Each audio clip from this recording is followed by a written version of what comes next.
The overall goal of this proteomic approach is the characterization of molecular reorganization at synapses after learning and memory formation to understand basic mechanisms and signaling pathways.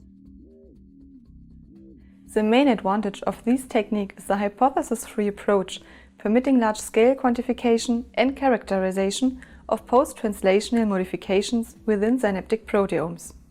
Our established workflow allows a correlation between a certain molecular change and a particular behavior. Learning and memory formation are based on changes of synaptic efficacy, and therefore proteomic studies should focus more on analysis of synaptic structures like synaptosomes than on homogenates from brain tissue. Proteomic results represent highly complex datasets, therefore require bioinformatic processing.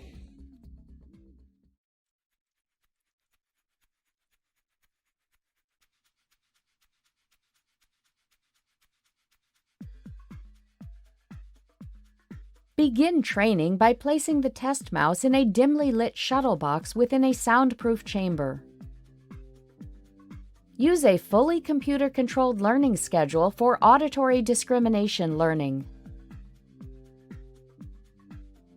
Begin with a habituation period of 3 minutes of silence before starting the training session.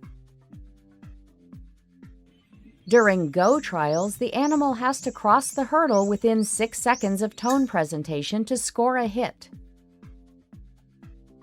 During no-go trials, the animal has to remain in the current compartment of the shuttle box during the 6 seconds.